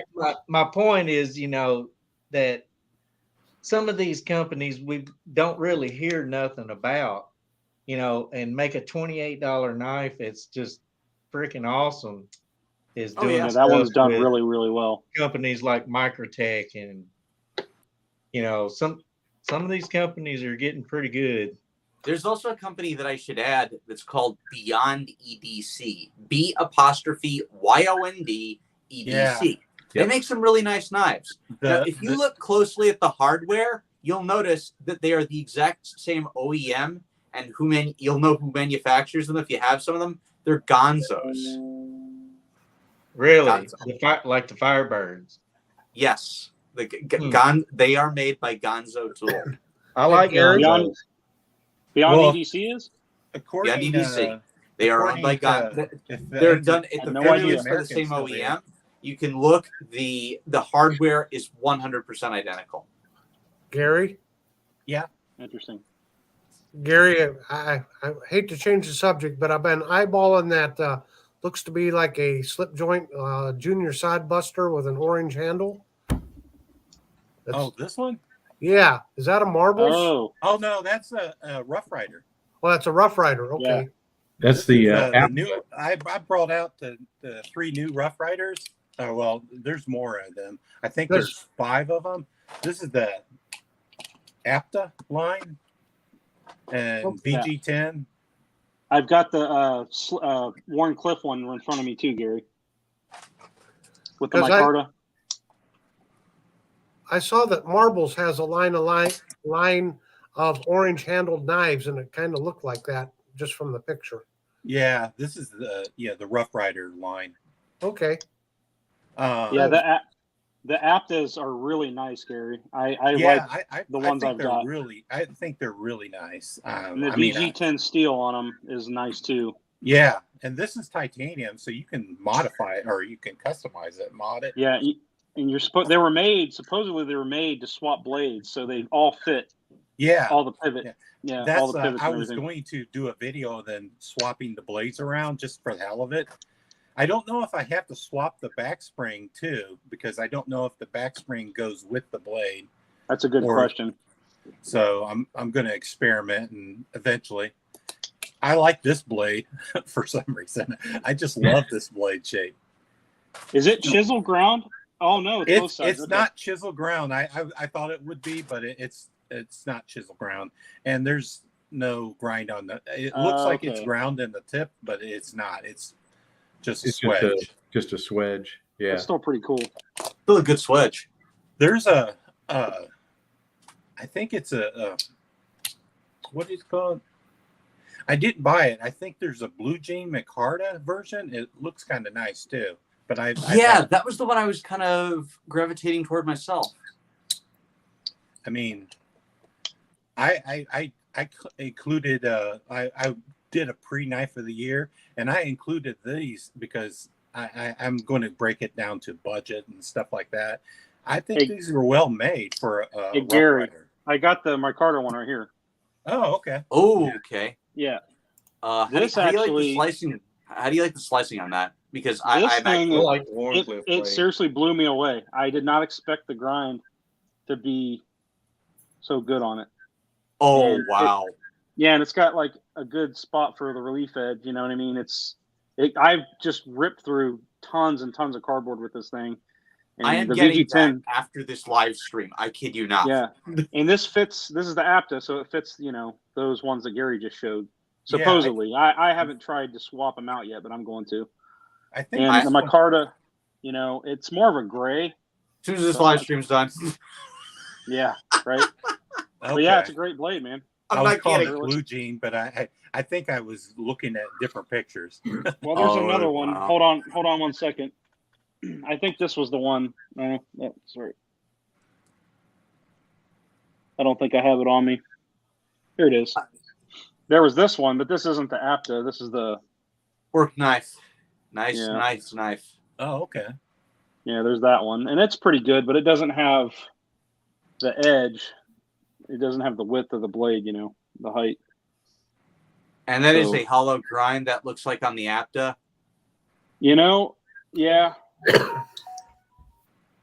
Just the way the light's hitting it, it looks like a hollow grind. All mine think are it's- flat. I think It's actually a flat grinds. grind, I think. It's Yeah. flat. It's a really- Oh wow. It's a really thin flat grind. Yeah.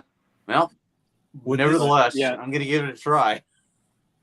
And because one of the Yeah, things that it's really good. okay, Really good knife. And the pull on it, like, Yeah. I love it the is snap, solid, too. guys. It's a solid knife. RJ and JB from Big Red really turned me on to the Rough Rider knives. And then Ditto. I got to talk about this one real Same. quick since we got them out. Yeah. oh, I've got that. I Yeah. love it. This one really blew me away. The Rough Rider Reserve. The Rough Rider Reserve Barlow. I Really love that thin, little guy. slicey. Really thin, slicey. I like the single blades probably more than the multi blades, but so I picked this one up and I was not disappointed. Beautiful It almost- Micarta. Almost Yeah, looks I'm, like I'm a more cotton of a snap for a Barlow blade. fan too. So Yeah, so Barlows usually have single blades, right? yeah, Not always. Some have not pen all blade. of them. I think there's like a pen blade on some of them too, Yeah. unless I'm mistaken. But yeah, and then the pull on this is really nice, really snappy, solid. But the grind is really, really nice on this too. Really, really thin. So yeah, you can get a lot of work done with this one too. Yeah, that's a really sweet knife. It really is. Yeah, it's good stuff. I've had my issues back and forth with Rough Rider, like minor things, but all the knives perform and function just fine. Yeah. I had a little bit of a grind issue on that one. It kind of came a little sloppy, and the tip, it was a little It's okay. wonky on the grind, but You know, Nothing. for what you pay for, you just No sharpen big deal. it out. Yeah, you're not paying anything for it. And if you know how to sharpen, you're good. Right. Exactly. Yeah, Yeah. I recommend Apta picking up because the most expensive one is probably the titanium, maybe at $40. Yeah, and that's not even, But this one is like 17. So Yeah, I was Gary- going to get the red one and swap Okay. out my copper. I have the copper. oh yeah, this is a copper and this is the brass, but you probably Yeah, I have the other- copper with the jig. Yeah, I'm trying to see. I don't have it with me right now, but it's got the other blade on it. I don't think you have one out there. Or no, Did it's the got the same one as the titanium blade. Oh, okay. But I got the Gary, copper which one, one do yeah. you think of those slices the best? I just have to ask, which is the best slicer? I don't know. Okay. I mean, they slice equally like these three, but I really don't remember one slicing. And then again, I've only cut paper with these. Oh, okay. I gotcha. Hey, Because- Gary, pull the titanium one up and open that blade up. That, to answer your question, JW, it's a good blade, but I think it's going to be more towards biting into wood better because it's got a fat grind on it. Okay, got a wide- yeah. Like if you flip it up, Gary, like where you can see the edge. I Yeah, was it's- curious about the edge. That That is looked like a considered Scandi in the Scandi photos graph? to me. Scandi Yeah, graph? it's thick, Yeah. but it Okay. can cut. It's just it's not going to be slicey to like break down cardboard and things like that. But you can rip through a lot of stuff with it. Yeah, this one is really good because it has a flat grind. So Yeah, that's a good Like- looking one. Okay. and I this just has a similar a grind as this, just a little bit taller. okay. I gotcha. But I just wanna know thought because- it was, I yeah. thought at first it was a chisel, and then I flipped it around. Oh, Yeah, I it's thought the not a same chisel. thing. I just I wanted to have- see because yeah, I sliced down crazy amounts of cardboard. Yeah, I have like and, two knives that are chisel grind, and they're pretty cool. But they're modern, so Hey, Gary, while you got your pan down on the knives there, how do you like that Buck Saunter? I like it. I had to take it apart initially because it came off center, so I had to center it. Okay. It's very sharp. It's very sharp. It's a little blade, but I just like when I was going to work. I'm working from home now, but when I was going to work, I carried this a lot. I think it's like a non-threatening gents type of knife. Yeah, I really like the blade on that one. I love the blade shape. Yeah. I and for a love. slip I joint. love it is shred- nice. Shred carbon fiber. I mean, I believe this is an S35 VN. So yeah. Oh, nice. Nice. Yeah, it's nice. And it says limited, but I don't think they're numbered. Or I think it's just they make to like if a company orders it, like orders 100, they make 100. You know, I bought it straight from Buck, so Oh, okay. Oh, well, what Buck will sometimes do, I've noticed lately, is if they have something that they're just going to make for 1 year, they will add the year and then limit it Yeah. on it. I think that's what you're right. I think they're just making it for 2022, maybe. I don't know. Oh, Ooh, nice Buck fixed blade right there, I believe. Or I like the that. fact you can go to Buck's website and get a custom knife made. That's nice. Oh yeah, I've used the service several times. But Tom, what is that? I am very Well, curious. CB showed a knife from his childhood. I thought I'd show you the first fixed blade I ever. That's almost Buck. like a This That's is awesome. This is an Edge brand made out of almost looks like collagen, a small sword or something. and Edge brand Yeah, I like was the guard on it. Edge brand out of Zollingen. Wow. yeah, there was an import line of Gutman cutlery. They had three lines. Let's see, the Edge brand was the middle of the road. They had a Puma line, which was a premium line. And then they had Edge Mark, which was mostly made in Japan as an import. So yeah, that's a Stag handle. So I got this Nice. when I was probably about 15 years old. I've and, seen. I really like thought I that was, Marked Edge brand. I like the long fuller in it. yeah. Yeah, I really full thought is I good. was Davy Crockett or Daniel Boone when I got this. Well, one. heck yeah, It man. really is a gorgeous knife. Yeah, it's beautiful. It's pretty. It's unique. I've never seen that. I mean, I like Nice long Yeah, fuller. I like the guard on it too. Yep. Guard, blade the shape is- handles, the pommel, just gorgeous. Yep. Yeah, it has a round pommel, right? Oh yeah, sweet. Yep. Just beautiful. Nice yeah, knife. That's the one to be proud of. Do you And have a then sheet for it? There's the sheath. Okay. Okay. Wow. Oh yes, yeah, Well, that when is we a get it in solid there, gin right? sheath. So yeah, I was really something when I got this. I tell you what. That's nice. It's really, really nice. That's pretty awesome, Tom. So now Okay. we were talking about Reich, whatever earlier. Well, turns out they've actually been doing a little bit of badge engineering. This might come as something that is familiar to some of you who have the Rake knives model S21 or S22. It's a little two-bladed knife we can see right here. And you get, of course, your blade. And you also get this little tool right here where you've got a flathead driver, little gut hook, and a cap lifter and a wire bender of all things. So quite a bit there. But this is not a Rake S22. This, as a matter of fact, if we look on this side, and oh gosh, it's super reflective. The point is can I get it on there? Okay, so we can see Sandvik 12C27, but this is a model WA621A1. And this, I think you can see, that's the original Sanrenmu branding.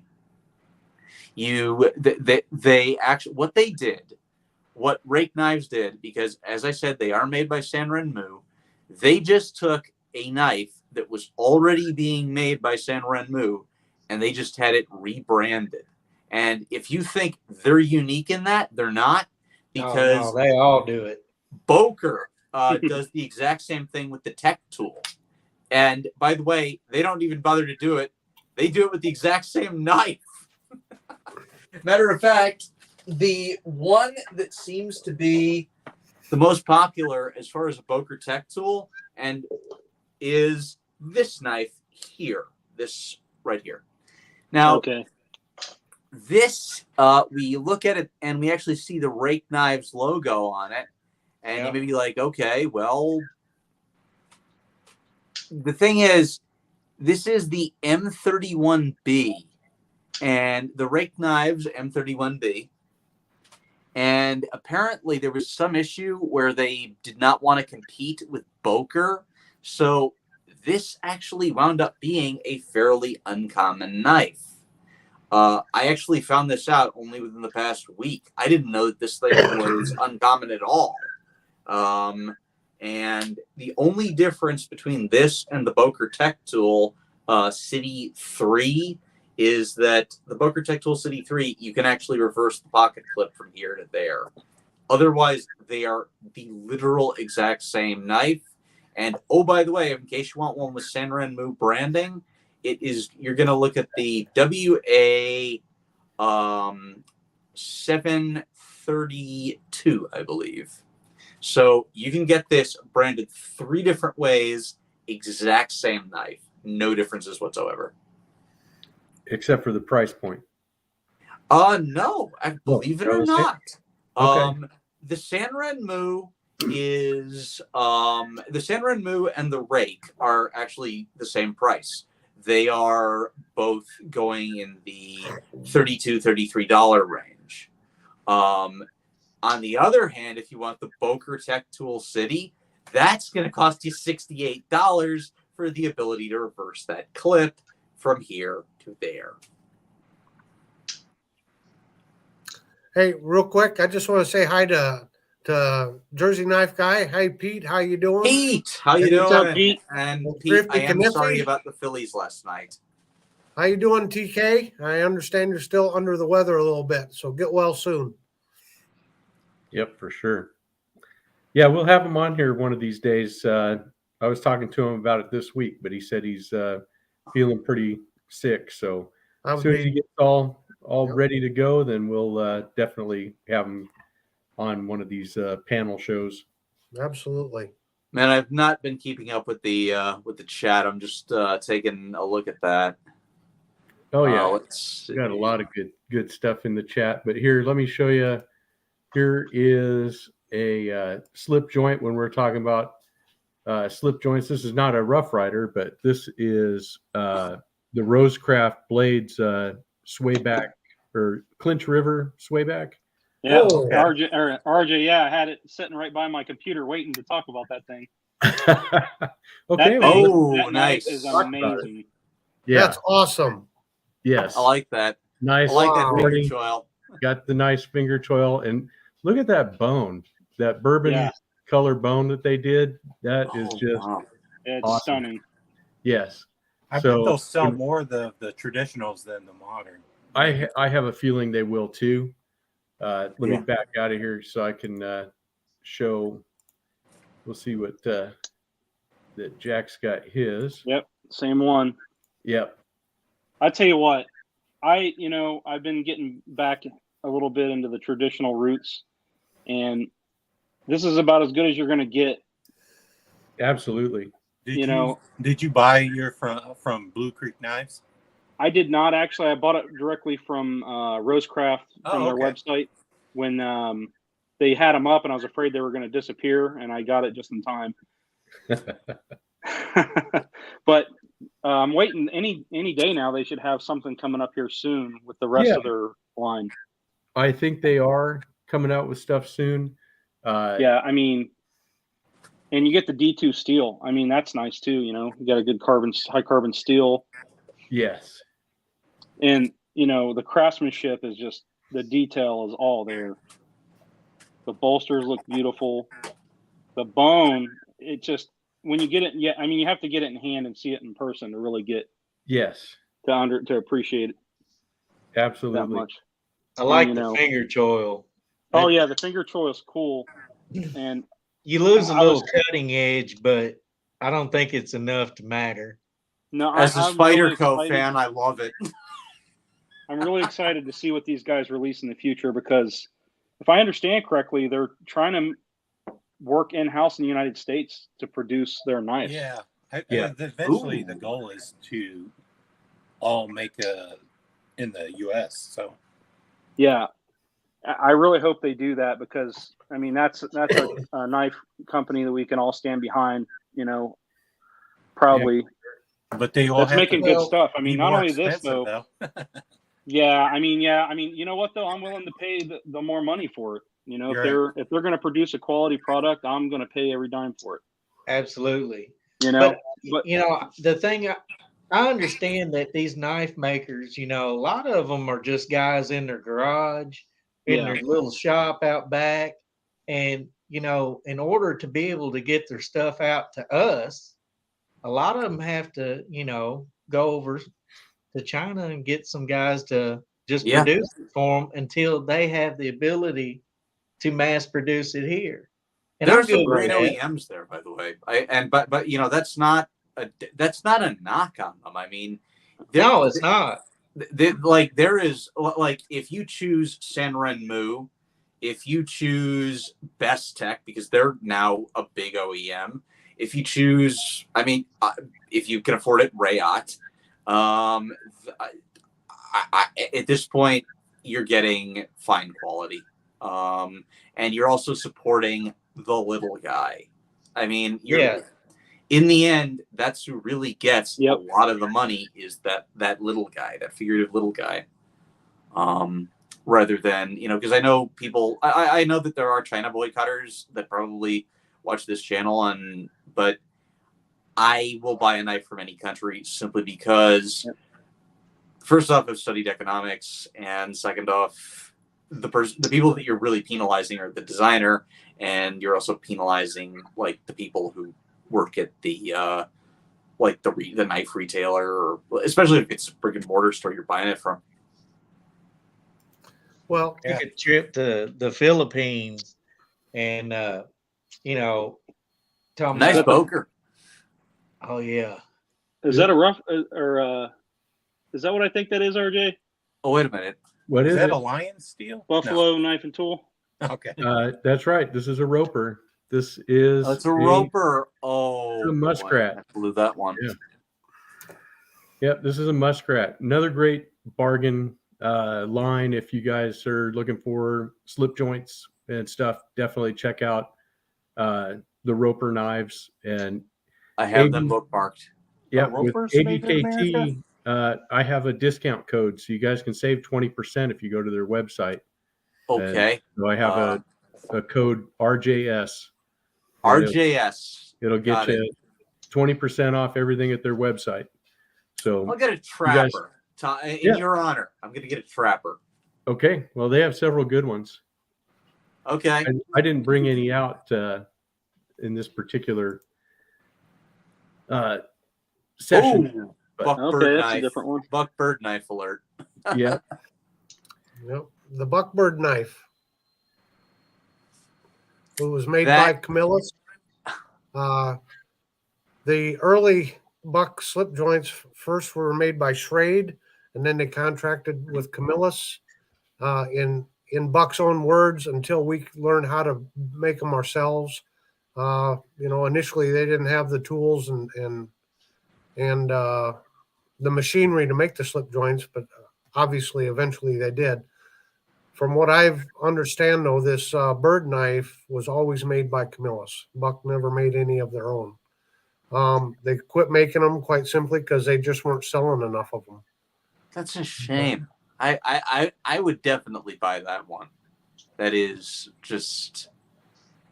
Oh, I love that. So Not mine. no, it's mine. Not- I can hear it. Yeah, I really like that buckbird knife. That is a gorgeous knife. Yeah, I was telling RJ before went live, he brought out his Remington this week, and I was like, man, that looks familiar. And I've got the American Buffalo knife and tool version of his Remington.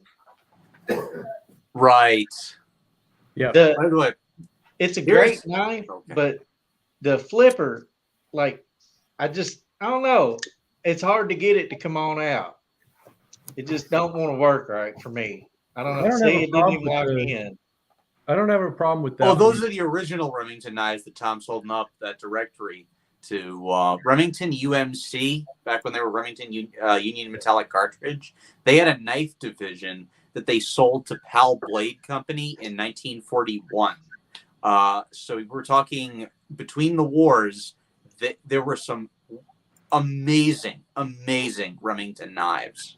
yeah. And their shield was a cartridge. So there you go. So yeah, I was just showing that because another antique store find. I was buying a knife and I just happened to look down and here was this book on the shelf right there, and had just wonderful knowledge on the old Remington knives. It was Remington UMC, and in about 1930 or so, That's DuPont original bought ammo it out. boxes. And then in 41, DuPont sold lock, stock, and barrel, all the machinery, the dies, the tooling, and everything to PAL Cutlery. So that's when Remington officially got out of the knife business. So Remingtons, to the best of my knowledge, any Remingtons, like after World War II or from the 50s, 60s, and on, they're They not were the made original. for Remington rather than by Right. Remington. Yeah. So Now they're out of the gun business too, right? yeah, they've split it up. Basically, the cartridge division got bought by someone, and someone else bought the rifle name, and it's It's a really a shame. I shame mean- that great company, historic company, And Life it's all Lit busted Remington up. must be rolling in his grave. Yeah. The Walker trigger really hurt Remington, Mhm. the whole company. They got Yeah. sued so many times over the Walker trigger that was in the 700. Yeah. Remington Yeah. Oh 700. gosh. And, you I know, got and a- then when Freedom Group bought up DPMS gosh. and Remington, Oh. Marlin, all them, Yep. they really run them in the ground over quality control. Those guys should just be slapped upside the head. Well, they're an investment group. They They just didn't give bought a- they into a didn't bunch of give a companies. They didn't know darn. what they were doing. Didn't You give a know, darn. if you're going to run a gun company, be a gun person. Exactly. If you're I mean, going to run a I knife have company, some of- be a knife person. oh yeah. Now, if I have some of the last parts that rolled off of Bushmaster's line before they got bought up when they were still like post-ban, quote unquote. Those parts are great quality, and everyone says, "Oh yeah, only Bushmasters, every single Bushmaster's crap." No, go back, 20 years or so, you'll find some excellent parts from Bushmaster. Well, Wyndham Weaponry is Bushmaster now. Yep. That Yep. the entire company just packed up and moved literally like 200 yards down the street to another building, renamed it to Wyndham Weaponry, and that's Bushmaster. Yep. And the thing about Bushmaster is they could have been so much, because I have examples of their ARs from the late 2000s that I've obviously changed because we no longer have the assault weapons ban in place. But those were such good rifles, and just to see them go downhill, that's just so upsetting to me. It just is. Well, but you're talking that company didn't exist very long before it got shut down. But yeah, it did. you're talking about Remington. They were like 1829. A Life Lit Remington. they've been founded. around so long, and then just to get drove in the ground from an investment group, that's bad. That's It bad. is. We lost the 870. We lost the 700. We lost all kinds of stuff that was just magnificent. Oh yeah. Okay, But guys. luckily they got some others. They got some of the stuff back up and running. We're gonna have Yeah, to at least they get we're gonna have the to call this one. 1187s up and running. I heard. Yeah, 1100. we're gonna have to call this one because I gotta go into work here. So One Okay. last. yeah, You're on call. yes, I'm on call this weekend.